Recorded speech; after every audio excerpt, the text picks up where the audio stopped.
آنکھوں کے گرد سیاہ ہلکے پڑنا، گلیسرین میں مالٹے کا رس ملا کر آنکھوں کے گرد متاثرہ جلد پر لگائیے۔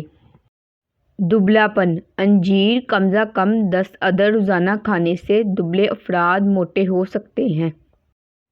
چہرے کے نشانات، ایک نیمبو کے رس میں ایک چائے کا چمچ شہد ملا کر ماسک تیار کر لیں اور 10 منٹ بعد چہرہ دھو لیں۔ نشان آہستہ آہستہ ختم ہونے لگیں گے۔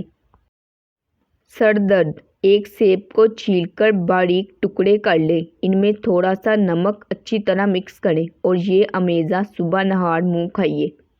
گلے میں درد ہونا، تلسی کے 2-3 پتے پانی میں ہلکی آنچ پر ابالیے حتیٰ کہ پتوں کا عرق پانی میں آ جائے، پھر اس سے غرارے کریں۔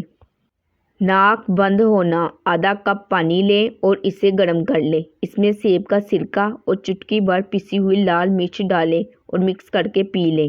دن میں 2 بار یہ عمل دہرائیے۔ اخروٹ، ہر روز حسب ضرورت اخروٹ کھانے سے ہم بلڈ پریشر کو قابو رکھ سکتے ہیں۔ کیا آپ کو خارش ہوتی ہے؟ نیمبو اور چمیلی کا تیل برابر کی مقدار میں لیں اور دونوں کو ملا لیں، پھر جسم پر مالش کریں۔ مرچ مسالہ کھانے سے گریز کریں۔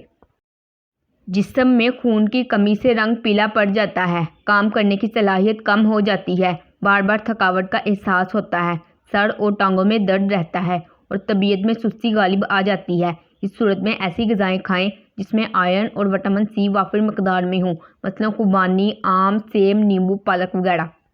داڑھ یا دانت میں درد ہو رہا ہو تو چٹکی بھر میٹھا سوڈا اور چٹکی بھر سفید نمک مکس کر کے مل دیں، درد ختم ہو جائے گا۔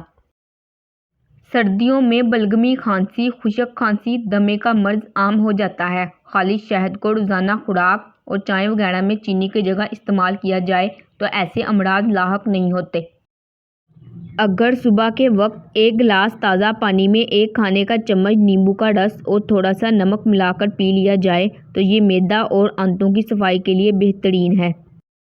اسٹوڈنٹ صبح و شام ایک چمچ شہد چاٹ لیا کریں تو اس سے وہ زیادہ دیر تک پڑھ سکتے ہیں اور پڑھے ہوئے کو یاد بھی رکھ سکیں گے۔